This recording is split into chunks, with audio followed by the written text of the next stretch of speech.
تورا مدیایی روداوی پروژه کنو بناوی روداو رنگین رادکینه بویه که قناغ کنو یا مدیایی دست پیدکه بود دوباره دارشتن و پیناسکرنا دیجیتال مدیایی.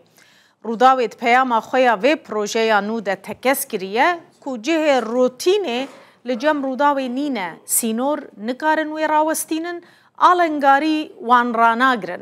هر وهاد دزانین کو تورا مدیایی روداوی پیشنگا مدیای آزاد و پیشهیه و روداو رنگین بردوامی ویریه و یاساین یاریه لدیجیتال مدیای بکاره. هر بوی بونه روداوی گوتوبه جک وکری بو هجمارک جی کسایتی و پیکاته اندهو که پیکانی و نرین خود دربار روداوی ده پیشکش کرن نمینها به هفره ببینن. اگه خلق خودی دو نبینیتن و خلق نزانیتن خلق یعنی هست بینه گتن که خدمت رو یاتی ذکرنه او یشمه دیگه والا بیتن چه آزادیت مطلقیت رهات چه بواره دانینن چه بواره دانینن یعنی او من قلی بویالا هم سنورات بزینی سنورت یاسایی نهید یشمه نو بهنه بزاندنه باشتر اوه کو بشتن برنامه جدا جدا همین کمالایتی همین ام بجین نتوی همین آینی همجی گریدای جین و جیارو کشن خلکی بید کو رودا و منبره هم دخازین البهدینان زیادتر گرنگی بدورن جدا جداین ما بهت دانم جنچاری رودا و دهوک اهمال کر یعنی بوی چه بد آمد گرنگتر بتش دهوکه دمیده قامشلو گرنگتر بتن محابات گرنگتر بتن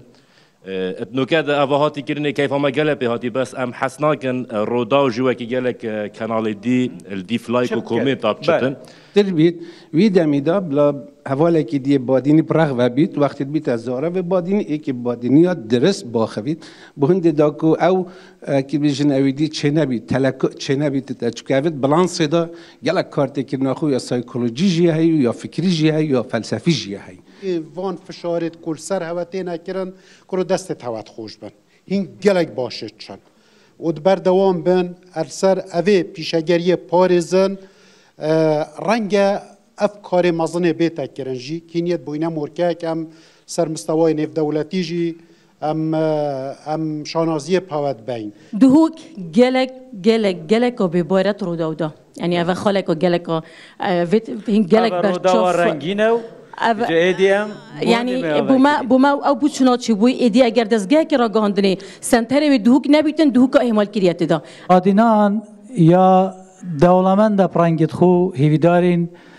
جه همی رنگاشی ات رودا و رنگین ده هوید یا دولمند پیوت خوشی دا او فشار نها السر بهدینان هی مقابن هر کناله که هی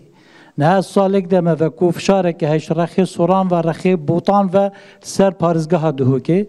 اویتوت اینیا سر تلویزیون سر آینه پیروز اسلامت باغوید و درستایی ملاک بید علم هبید اشارازا بید دینی دا نبید شبهکت شرعی دا بلاوکتن هست و سوزا یا هزارها نوت حفت صادق خلک کردستان بسرمانن افتشتها خلت کاک ناصر. دویتون گله گرینگی جیانا خلک بدن. جیانا خلقی یا نخوش، جیانا خلقی یا آبوری، یا بشولی، یا همیت استادنا کمپانی کرن. بهدینان ببیته پایتخت زمان کرمانجیل ویره که برنامج داخلی مثل جی بینه دو که روش آوا و روش حلاجی خل ویره بینه کرن.